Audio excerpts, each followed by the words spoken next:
میں نے غربت سے تنگ آ کر اپنے سگے میر بھائی کو اپنی اکلوتی بیٹی گود دے دی تھی تاکہ وہ اسے شہزادیوں کی طرح پالے۔ 15 سال بعد جب میں اس کی شادی پر پرانے کپڑوں میں چھپ کر شریک ہوئی تو میں نے دیکھا کہ دلہن بنی میری بیٹی اپنے ہاتھ پاؤں میں زنجیریں بندھی تھی، اور میرے بھائی نے اسے جس شخص کے حوالے کیا اسے دیکھتے ہی میری چیخ نکل گئی اور میرا دماغ سن ہو گیا، کیونکہ غربت ایک ایسا زہر ہے جو انسان کو اندر ہی اندر کھوکھلا کر دیتی ہے، اور میری کہانی اسی زہر کا ایک قطرہ ہے جس نے میری پوری زندگی کو راکھ کر دیا۔ میرے سر پر قیامت اس دن ٹوٹی جب میرا ہنستا کھیلتا سہاگ مجھ سے چھین لیا گیا۔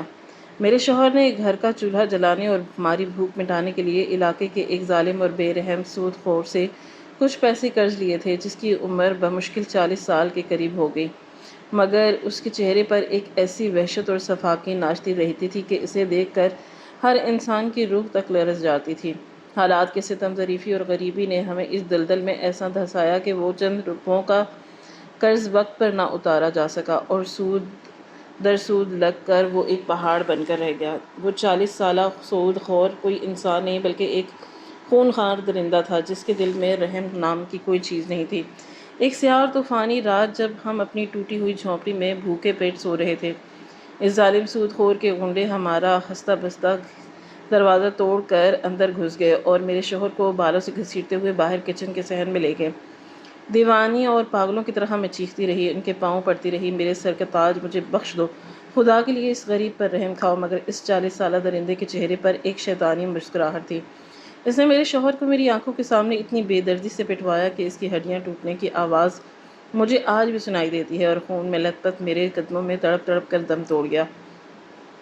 میں پاگلوں کی طرح اس کی لاش سے لپٹ کر روتی رہی، آسمان کی طرف دیکھ کر دہائیاں دیتی رہی، لیکن میری آہ و بکا اس ظالم پر کوئی اثر نہ ہوا، اور درندہ خون آلود ہاتھوں کے ساتھ میری طرف بڑھا اور جاتے ہوئے میری معصوم اور بلکتی ہوئی بچی کی طرف انگلی کا اشارہ کر کے مجھے ایک ایسی سنگین اور بھیانک دھمکی دے گیا جس نے میری دنیا الٹ دی۔ اس نے کہا کہ تمہارے شوہر نے تو میری رقم نہیں چکائی، لیکن یاد رکھنا اب یہ بچی میری امانت ہے، میں بہت جلد ان پیسوں کے بدلے لینے آؤں گا اور اسے اپنے ساتھ لے جاؤں گا۔ یہ سن کر میرے پیروں تلے سے زمین نکل گئی اور میرے دل میں ایک عجیب سا خوف پیدا ہو گیا جس نے میری روح تک کو لرزا دیا۔ میرے شوہر کی موت کے بعد میرے لیے دنیا کے تمام دروازے بند ہو گئے۔ ایک طرف بھوک اور افلاس کا منہ پھاڑے کھڑا انفریت بھرا، اور دوسری طرف اس 40 سالہ درندے کا خوف کہ وہ کسی بھی وقت آ کر میری معصوم بچی کو مجھ سے چھین لے گا۔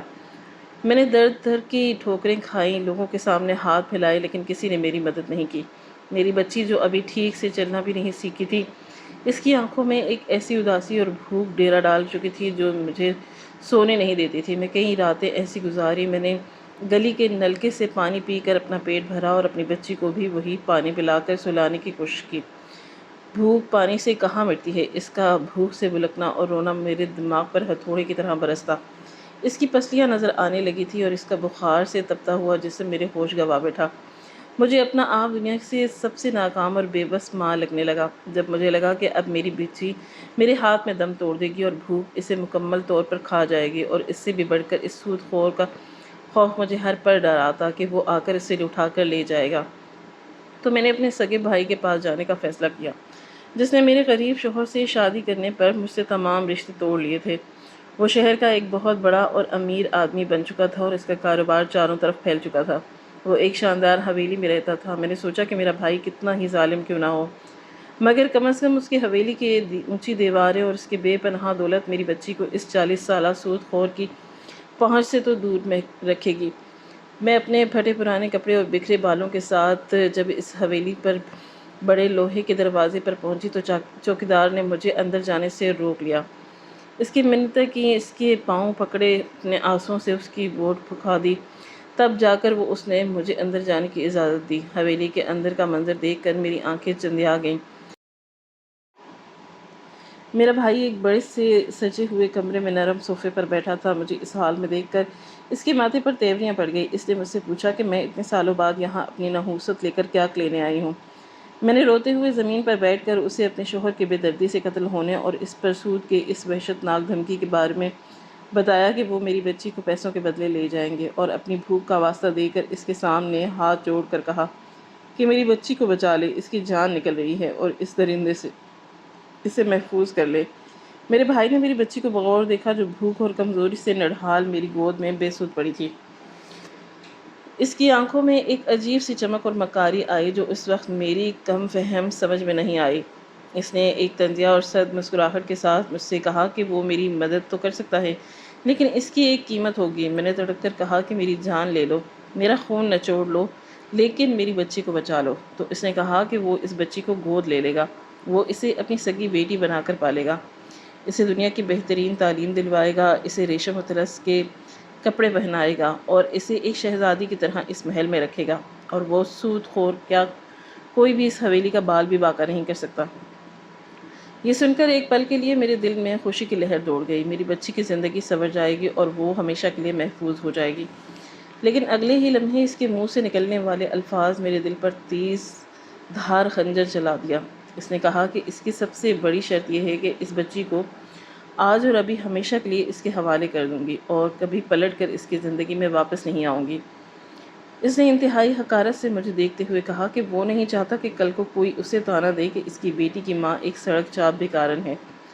اس نے مجھے سختی سے کہا کہ اگر میں واقعی اپنی بیٹی سے پیار کرتی ہوں اور اس کے قاتل سود خور سے بچانا چاہتی ہوں تو مجھے اپنی ممتا کو قربان کرنا ہوگا اور اس کی زندگی سے ہمیشہ کے لیے مٹ جانا ہوگا۔ یہ شرط سن کر میرے پیروں تلے سے زمین نکل گئی۔ ایک ماں کے لیے اپنی جگر کی ٹکڑی کو ہمیشہ کے لیے خود سے دور کرنا موت سے بھی زیادہ اذیت ناک ہوتا ہے۔ میرا دل چاہا کہ میں اس شخص کو ٹھکرا دوں اور اپنی بچی کو سینے سے لگا کر وہاں سے چلی جاؤں، لیکن پھر میں نے اپنی بچی کے سوکھے ہوئے زرد چہرے کو دیکھا اور مجھے اس 40 سالہ سود خور کے خوفناک درندہ صرف شکل یاد آ گئی۔ میں جانتی تھی کہ اگر میں اسے واپس لے گئی تو بھوک اسے مار دے گی یا وہ درندہ اسے مجھ سے چھین کر اس کی زندگی عذاب بنا دے گا۔ میرے پاس اس زندہ رکھنے کا کوئی اور راستہ نہیں تھا۔ ایک طرف میری ممتا کی تڑپ اور خون کے آنسو تھے اور دوسری طرف میری بچی کی زندگی، اس کا سنہرا مستقبل اور اس کی حفاظت ضمانت میں تھی۔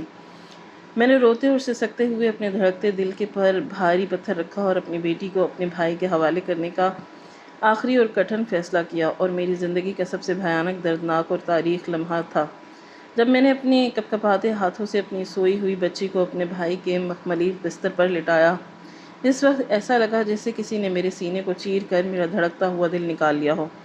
میری سانسیں رکنے لگی اور میری آنکھوں کے سامنے گہرا اندھیرا چھانے لگا۔ میں نے آخری بار جی بھر کے اپنی معصوم چہرے کو دیکھا، اس کے ماتھے پر اپنے آنسوں سے تر ہونٹ رکھے اور اس کی خوشبو کو اپنی سانسوں میں بسا لیا، اور دل ہی دل میں اس سے معافی مانگی۔ میرے بھائی نے حقارت سے مجھے کہا کہ کچھ پیسے دینے کی کوشش کی، لیکن میں نے اس کی ہاتھ کو جھٹک دیا۔ میں وہاں اپنی بیٹی کا سودا کرنے نہیں آئی تھی، بلکہ اس کی زندگی بچانے کے لیے اپنی ممتا کا عظیم ترین قربان دینے آئی تھی۔ میں روتی اور بلکتی ہوئی اپنا آنچل منہ میں دبائے اس حویلی سے باہر نکل آئی۔ حویلی کا بھاری لوہے کا دروازہ جب مجھے پیچھے زوردار آواز سے بند ہوا تو مجھے ایسا لگا جیسے جنت کے دروازے مجھ پر ہمیشہ کے لیے بند ہو گئے اور میں دوزخ میں دھکیل دی گئی ہوں۔ میں اس سڑکوں پر دیوانوں اور پاگلوں کی طرح چلتی رہی۔ مجھے نہیں معلوم تھا کہ میں کہاں جا رہی ہوں، میری منزل کیا ہے۔ میرا سب کچھ لٹ چکا تھا، میری جھولی خالی ہو چکی تھی۔ میں نے خود پر قسم کھا لی کہ میں کبھی بھی پلٹ کر اس حویلی کی طرف نہیں دیکھوں گی، تاکہ میری بیٹی کو کبھی کسی غریب اور بدحالی کی وجہ سے شرمندگی کا سامنا نہ کرنا پڑے۔ میں نے یہ فیصلہ کیا کہ میں اس شہر کو ہمیشہ کے لیے چھوڑ کر کسی دور دراز گمنام گاؤں میں چلی جاؤں گی اور محنت مزدوری کر کے اپنی باقی ماندہ ویران زندگی گزاروں گی۔ دن مہینوں میں اور مہینے سالوں میں بدلتے گئے اور میری آنکھوں کی بینائی اپنی بیٹی کے راستے دیکھتے دیکھتے اس کی یاد میں روتے روتے کمزور ہونے لگی۔ ہر روز صبح اٹھ کر میں آسمان کی طرف دیکھتی اور خدا سے اس کی سلامتی اور خوشیوں کی دعا مانگتی۔ میری ہر دعا کا آغاز اور انجام صرف اور صرف میری بیٹی کا نام ہوتا۔ میں تصور کی آنکھ سے دیکھ سکتی تھی کہ وہ بڑی ہو گئی ہے، اس نے اسکول کا خوبصورت یونیفارم پہنا ہے، وہ ہنس کھیل رہی ہے اور وہ ایک شہزادیوں کی طرح ایک حویلی کی کشادہ صحن میں کھیل رہی ہے۔ اپنے روتے ہوئے دل کو اس چھوٹی تسلی سے بہلا لیا تھا، میری بیٹی خوش ہوگی اور میری کوئی ضرورت نہیں ہے۔ میری ممتا کی زنجیر جو مجھے اس سے ملنے اور گلے لگانے پر مجبور کرتی تھی، میں نے انہیں اپنے مضبوط ادارے اور اس کی بھلائی کی خاطر توڑ دیا تھا۔ میں نے اپنی زندگی کے 15 سال اس قربانی، تنہائی اور جدائی کی آگ میں جل کر گزار دی، اور ایک پل کے لیے بھی یہ نہیں سوچا کہ وہ انسان جسے میں نے اپنا خون سونپا تھا وہ انسان نہیں بلکہ ایک لالچی اور مفاد پرست درندہ تھا، جس نے میری ممتا کی مجبوری اور میری بے بسی کا فائدہ اٹھا کر ایک ایسا گھناؤنا اور شرمناک کھیل کھیلا جس کی بھیانک حقیقت 15 سال بعد ایک ایسا طوفان بن کر میری زندگی میں واپس آنے والی تھی جس کا مجھے وہم و گمان میں بھی نہیں تھا۔ وہ میری یہ تنہائی مجھے اندر ہی اندر دیمک کی طرح کھا رہی تھی۔ میرا وجود صرف ایک خالی ڈھانچہ بن گیا تھا جس میں جان تو تھی مگر جینے کی کوئی رمق تمنا نہیں تھی۔ بس ایک ہی امید میری سانسوں کا رشتہ دنیا سے جوڑی ہوئی تھی کہ میری بیٹی ان تمام دکھوں سے دور ایک محفوظ اور پرتعیش زندگی گزار رہی ہو، اور یہی ایک خیال میری روح کے آخری پناہ گاہ تھا جسے میں نے اپنے سینے میں چھپا رکھا تھا، اور یہی سوچ کر ہر ظلم اور مشقت سہتی رہی کہ میرے شوہر کا قاتل اور وہ 40 سالہ ظالم سود خور اب میری بیٹی کی زندگی پر کبھی اپنا منحوس سایہ نہیں ڈال سکے گا، اور میرا طاقتور بھائی اس کے حال میں حفاظت کرے گا۔ اور یہ قربانی ایک ماں بس اپنی بیٹی کے روشن مستقبل کے لیے کر رہی تھی، اور میں اسی سیلاب میں جیتی رہی کہ میں نے اپنی بیٹی کو ایک سنہرے پنجرے میں محفوظ کر دیا۔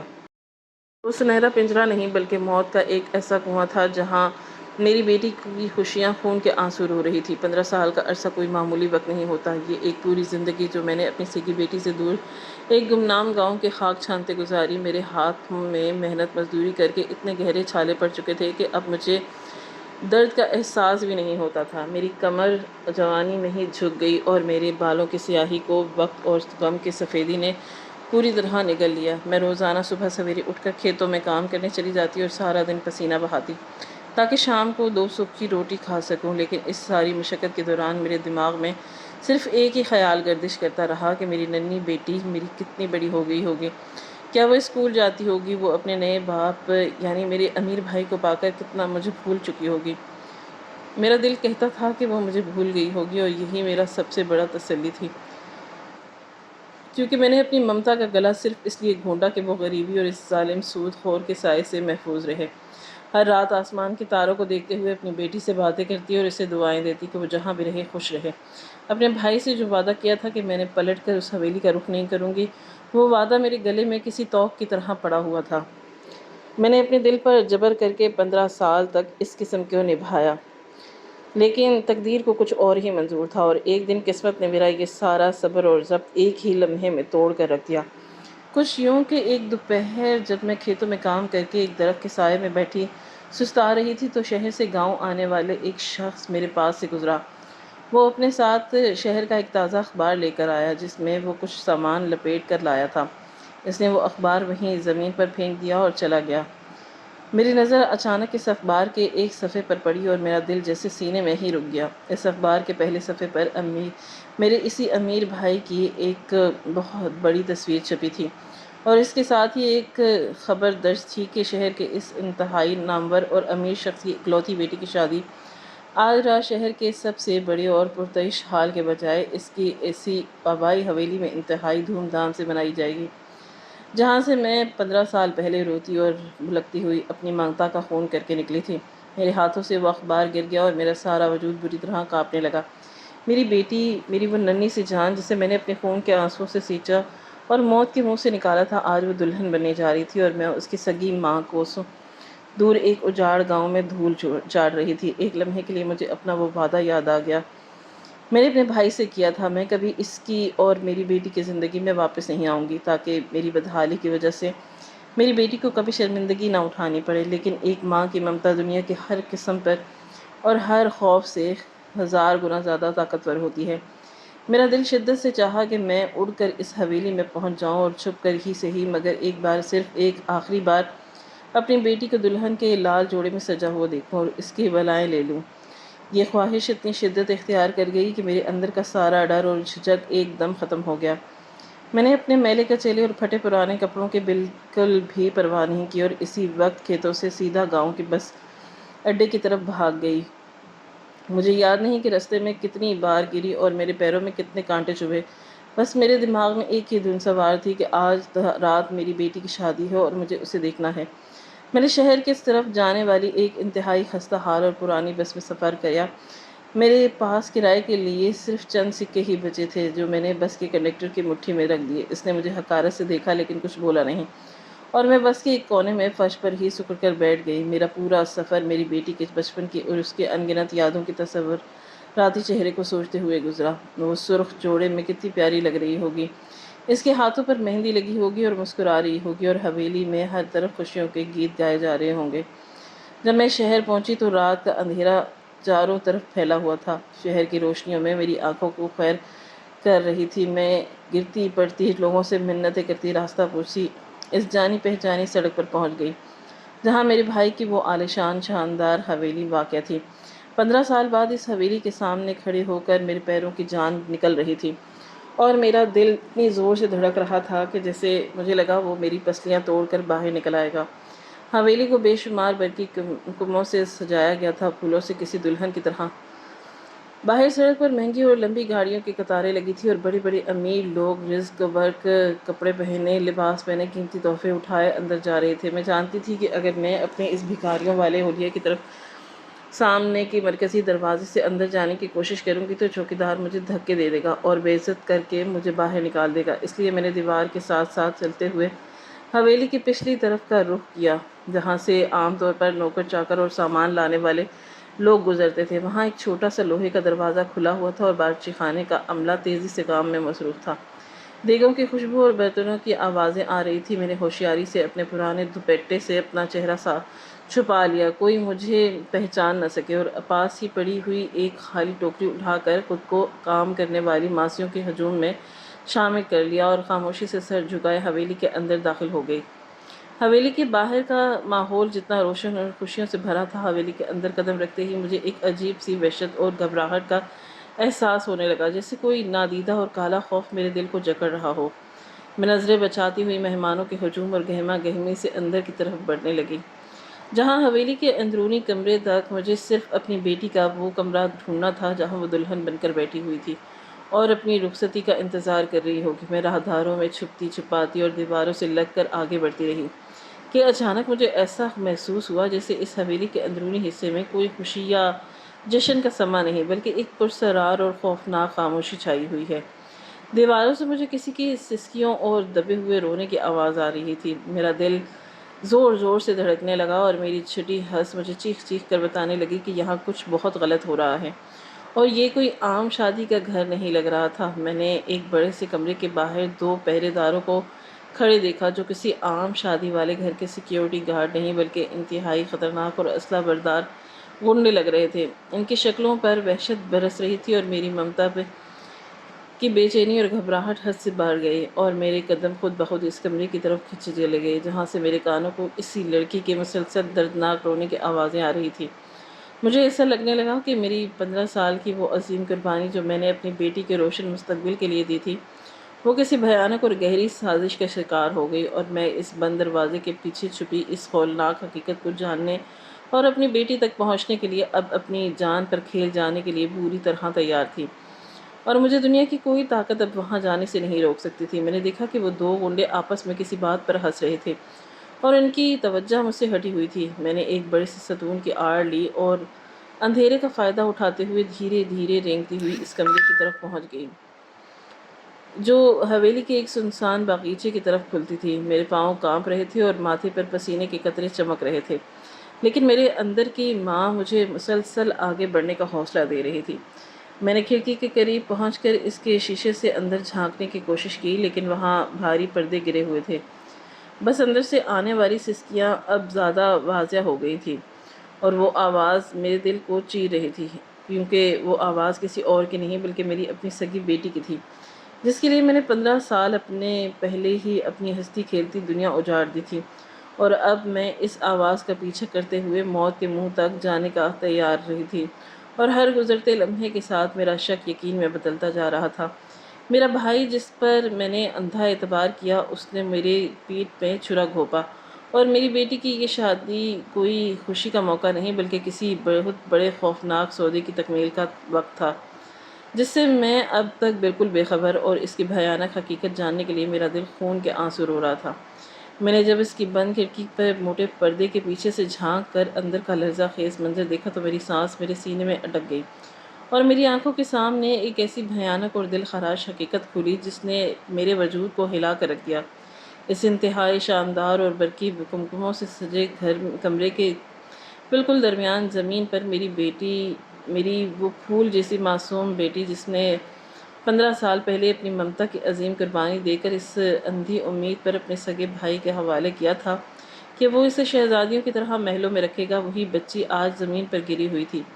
اس کے ناز و نرم سے پلے جسم پر انتہائی قیمتی اور خوبصورت سرخ رنگ کا عروسی لباس تھا اور اس پر بھاری سونے کے زیورات پہنائے گئے، لیکن میری پتھراتی ہوئی آنکھیں اس لباس کی چمک پر نہیں بلکہ اس کے پھول جیسے نرم و نازک ہاتھوں اور پیروں پر تھی، جس میں لوہے کی انتہائی بھاری اور زنگ آلود زنجیریں بندھی ہوئی تھی، جن کی وجہ سے اس کے کومل جسم پر نیل پڑ چکے تھے اور وہ کسی عذاب میں مبتلا قیدی کی طرح زمین پر گری زاروں قطار رو رہی تھی۔ اس کی نشیلی اور معصوم آنکھوں سے آنسوؤں کا ایک مسلسل دریا بہہ رہا تھا، جس نے اس کے چہرے کا سارا بناؤ سنگھار بگاڑ دیا، اور اس کے کانپتے ہوئے ہونٹوں سے نکلتی ہوئی ایک سسکی اور آہ میرے سینے میں اترتی گئی تھی، اس دھار چھریوں کی طرح محسوس ہو رہی تھی۔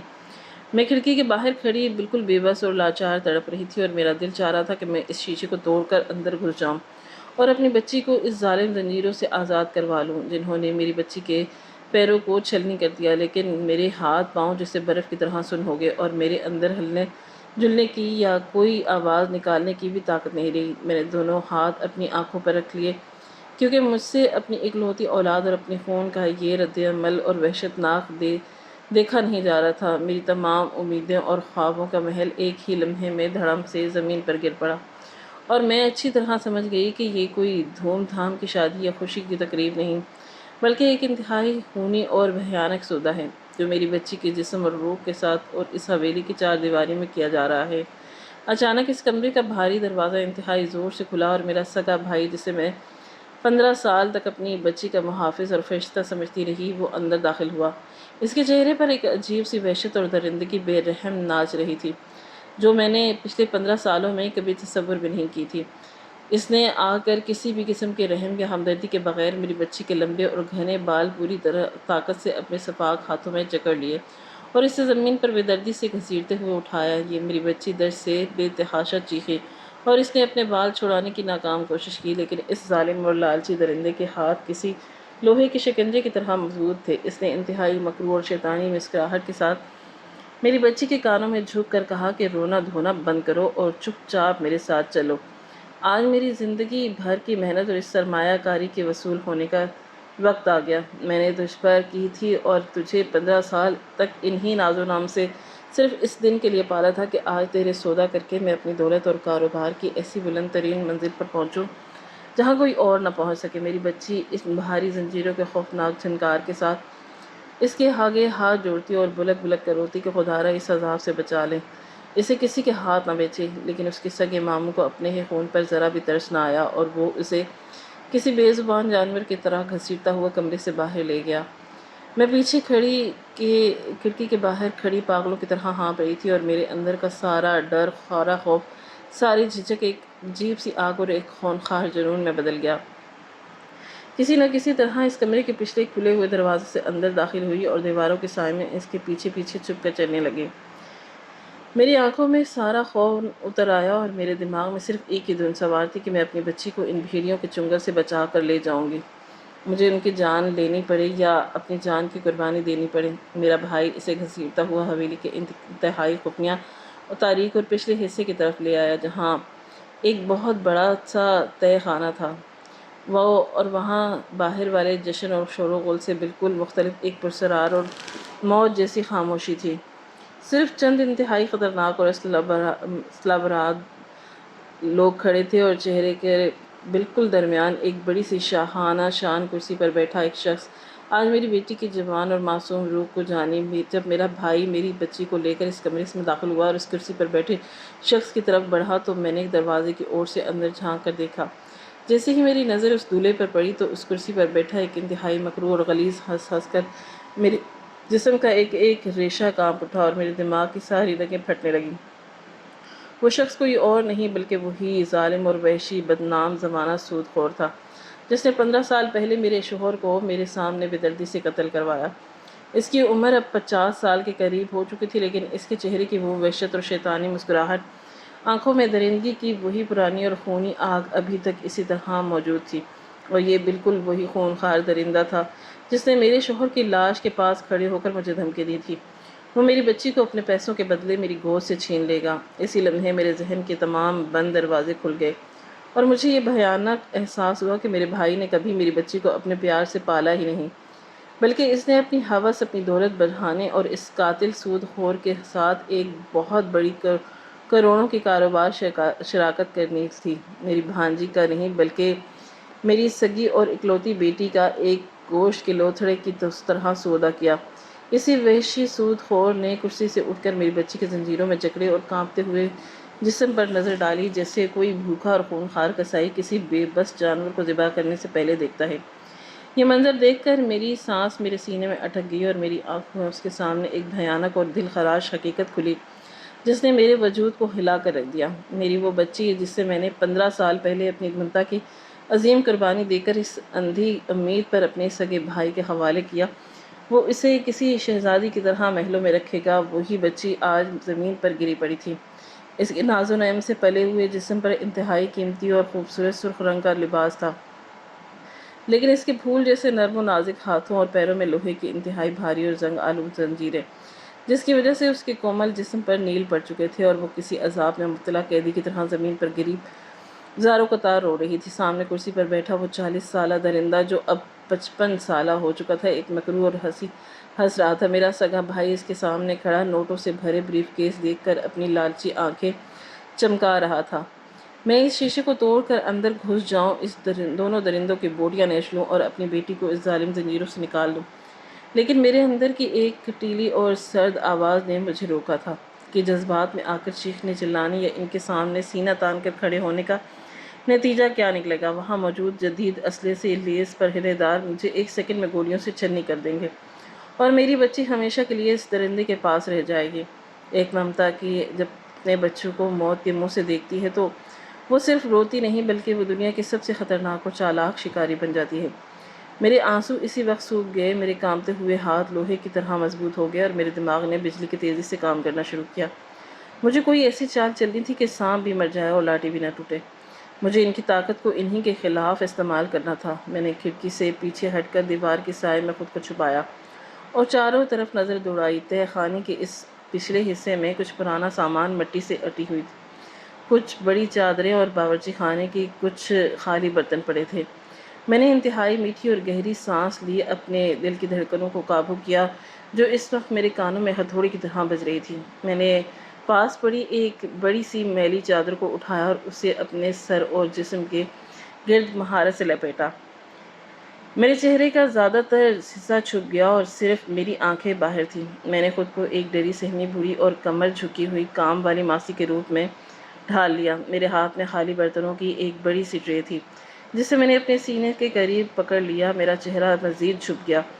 میں نے اپنے قدموں کو جان بوجھ کر تھوڑا لڑکھڑایا بنایا اور سر کو نیچے جھکا کر اس تہہ خانے کے بھاری دروازے کی طرف چل پڑی۔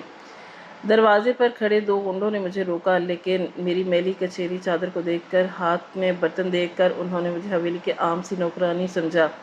اے بھوریا، کہاں جا رہی ہو؟ ادھر جانا منع ہے، ایک گنڈے نے سخت آواز میں کہا۔ میں نے اپنی ممتا آواز کو کانپتا ہوا اور انتہائی کمزور بناتے ہوئے کہا کہ صاحب جی، اندر سیٹھ صاحب نے پانی اور برتن منگوائے ہیں، مجھے جلدی جانے دو ورنہ میری جان لے لیں گے۔ وہ میری اس غریبانہ اور ڈری ہوئی حالت دیکھ کر ہنس پڑے اور بندوق کی نالی سے مجھے اندر کی طرف دھکیل دیا۔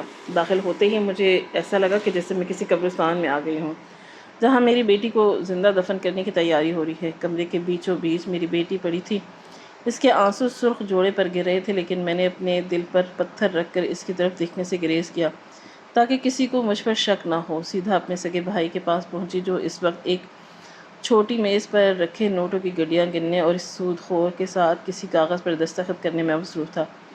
میں نے ٹرے کو ایک طرف رکھا اور بالکل اپنے بھائی کے قدموں کے پاس جھک گئی۔ انتہائی ڈری اور دبی ہوئی آواز میں اس طرح بولی کہ میری بات صرف اسے سنائی دے۔ سیٹھ جی، او سیٹھ جی، غضب ہو گیا۔ میں نے ہانپتے ہوئے، میرے بھائی نے غصے سے مڑ کر اسے دیکھا۔ اس کی آنکھوں میں ایک حقارت تھی۔ کیا بکواس کر رہی ہو؟ تم اندر کیسے آئی؟ میں نے اور بھی زیادہ خوفناک ہونے کی اداکاری کرتے ہوئے اپنے ہاتھ جوڑ کر کانپتی ہوئی آواز میں کہا، سیٹھ جی آپ یہاں بیٹھے یہ چند پیسے گن رہے ہیں اور اوپر اس سود خور کے خاص آدمی کی آپ کے کمرے کا تالا توڑ کر آپ کی اصل تجوری لوٹ رہے ہیں۔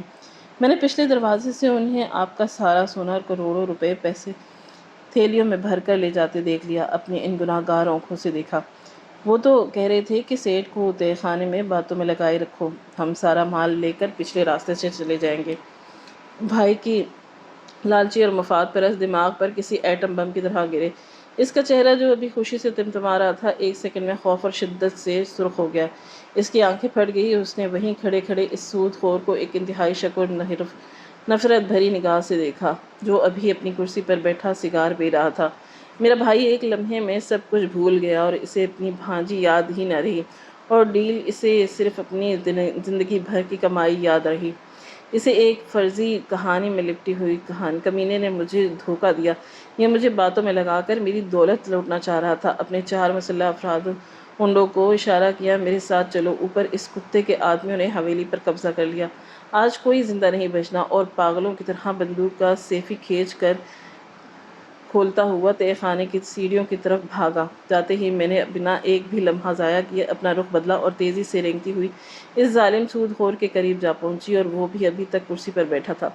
میرے بھائی کو بھاگتے دیکھ کر اس نے اچانک کیا ہوگا، میں نے اس کے قریب جا کر اس کی کرسی کے پائے کے پاس بیٹھ کر جلدی سے اس کی کہانی میں سرگوشی کی کہ صاحب جی، آپ کی یہاں دیکھ رہے ہیں وہ سیٹھ بہانہ بنا کر باہر جا رہا ہے۔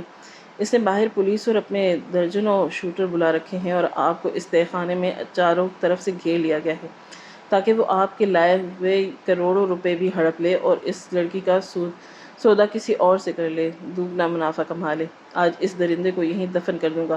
سود خور کا ماتھا ٹھنکا، اس کی آنکھوں میں درندگی اور خوف اتر گیا۔ میں نے 15 سال پہلے اپنے شوہر کی موت کے وقت دیکھی تھی۔ اس کا غرور اور اس کا تکبر اس بات کو کیسے برداشت کر سکتی تھی؟ کوئی اسے دھوکہ دے۔ اس نے اپنے ہاتھوں میں پکڑا ہوا سگار غصے سے زمین پر پھینکا اور اسے بوڑھ تلے مسلتے ہوئے ایک بھیانک گالی دی۔ وہ 2 ٹکے کا کتا مجھے دھوکہ دے گا؟ میری ہی رقم اور میرا ہی شکار! اس کی اتنی جرأت! اس نے اپنے ارد گرد کھڑے اپنے خونخوار آدمیوں پر چیختے ہوئے حکم دیا، باہر چلو سب کے سب! اس غدار سیٹھ کو اس کی آدمیوں سمیت گولیوں سے بھون دیں۔ کوئی زندہ نہیں بچنا چاہیے۔ میں آج اس حویلی کو قبرستان بنا دوں گا۔ وہ سود خور بھی غصے اور انتقام کی آگ میں پاگلوں کی طرح اپنے آدمیوں کے ساتھ سیڑھیاں چڑھ کر اسی دروازے کی طرف بھاگا جہاں سے میرا بھائی تھا۔ ٹھیک چند لمحوں بعد اوپر حویلی کی تئیش حال اور راہداریوں سے فائرنگ کی انتہائی شدید آوازیں آنے لگیں۔ وہ دونوں لالچی، غدار اور خونخوار بھیڑیے میری ایک چھوٹی سی مگر شعلہ بیان چال کے جال میں پھنس کر ایک دوسرے کے خون کے پیاسے ہو چکے تھے۔ تہہ خانے میں ایک دم موت جیسا سناٹا چھا گیا۔ اوپر سے آنے والی شکوہ تھا، اور میری بچی میں تمہاری بدقسمت ماں ہوں، مجھے معاف کر دو۔ میں نے سوچا تھا کہ تمہیں محلوں کی زندگی دوں گی، لیکن مجھے معلوم نہیں تھا کہ میں تمہیں ان درندوں کے حوالے کر رہی ہوں۔ لیکن اب میں آ گئی ہوں، میں تمہیں یہاں سے لے جاؤں گی۔ میری بیٹی نے روتے ہوئے میرے گلے میں باہیں ڈال دی۔ اماں، ان لوگوں نے مجھے یہاں قید کر دیا، یہ مجھے اس بوڑھے کے ہاتھ بیچ رہے ہیں۔ میرا یہاں کوئی نہیں۔ روز مجھے مارتے تھے تاکہ میں راضی ہو جاؤں۔ میں نے اس کا ماتھا چوم کر کہا، ماں میری بچی، اب میں تمہارے دوست بھی ہوں، تمہاری ڈھال بھی، اور ماں بھی۔ اب یہ وقت رونے کا نہیں، ہمیں یہاں سے نکلنا ہوگا۔ میرے ہاتھ بری طرح کانپ رہے تھے۔ میں نے جلدی سے پاس پڑی ایک چھوٹی سی میز کی طرف دیکھا جہاں کچھ کاغذات اور چابیاں پڑی تھیں۔ میں نے جھپٹ کر وہ چابیاں اٹھائیں اور کانپتے ہاتھوں سے اس کے پیروں اور ہاتھوں کی بھاری زنجیروں کے تالے کھولنے لگی۔ زنجیروں کی جھنکار مجھے اس وقت کسی خطرے کی گھنٹی بج رہی تھی۔ اوپر چلنے والی گولیاں کبھی تیز ہوتی اور کبھی رک جاتی۔ مجھے ڈر تھا کہ کہیں ان میں سے کوئی ایک بچ کر واپس نہ آ جائے۔ آخرکار ایک کلک کی آواز ہوئی اور بھاری زنجیریں اس کی نرم نازک پیروں سے کٹ کر زمین پر گر پڑیں۔ اس کے پیروں سے خون رس رہا تھا، لیکن اس نے درد کی کوئی پرواہ نہیں کی۔ میں نے اسے سہارا دے کر اٹھایا اور اس کا بھاری سرخ جوڑا جو اسی کفن سے کم نہیں تھا، ہم نے اس کے دامن کو اوپر کی طرف کھینچا تاکہ بھاگنے میں آسانی ہو جائے۔ جلدی چلو، اس سے پہلے کہ کوئی واپس آ جائے، ہمیں یہاں سے نکلنا ہوگا۔ ہم تہہ خانے کی اس خفیہ اور اندھیرے راستے کی طرف بھاگے جہاں سے میں اندر داخل ہوئی تھی۔ میں نے اس کا ہاتھ اتنی مضبوطی سے پکڑا تھا جیسے آگے میری گرفت ڈھیلی ہوئی تو وہ دوبارہ مجھ سے چھن جائے گی۔ ہم اندھیری راہداریوں میں ٹھوکریں کھاتے دیواروں کا سہارا لیتے اس چھوٹے دروازے تک پہنچ گئے جو سیدھا حویلی کے پچھلے سنسان باغیچے کی طرف کھلتا۔ جب ہم کھلی ہوئی ہوا میں باہر نکلے تو رات کی تاریکی اور ٹھنڈی ہوا نے ہمارے پسینے سے شرابور چہروں کو چھوا۔ ہم نے پیچھے مڑ کر دیکھا، اس عالیشان حویلی کے شیشے ٹوٹ چکے تھے۔ اندر سے گولیوں کی آوازیں اب بھی آ رہی تھیں اور ایسا لگ رہا تھا کہ جیسے ان کے لالچ اور پاپ کا گھڑا بھر چکا ہو اور وہ ایک دوسرے کو کاٹ کر ختم کر رہے تھے۔ میرا وہ سگا بھائی جس نے ممتا کا سودا کیا، وہ سود خور جس نے مجھ سے میرا سہاگ چھینا، دونوں ایک ہی آگ میں جل رہے تھے۔ میں نے اپنی بیٹی کو اپنے ساتھ لگایا اور ہم ان اندھیری سڑکوں پر بھاگنے لگے۔ ہمارے قدموں کے نیچے بجری اور پتھر چبھ رہے تھے، لیکن ہمیں درد کا بالکل احساس نہیں ہوا۔ بھاری عروسی جوڑا میری بیٹی کے قدموں کو بھوجل کر رہا تھا، اس لیے میں نے ایک سنسان گھر میں رک کر اس کے دوپٹے سے وہ بھاری کڑھائی والا حصہ پھاڑ دیا۔ ہم تیزی سے دوڑ کر، رات کا اندھیرا گہرا ہو گیا اور شہر کا شور پیچھے رہ گیا۔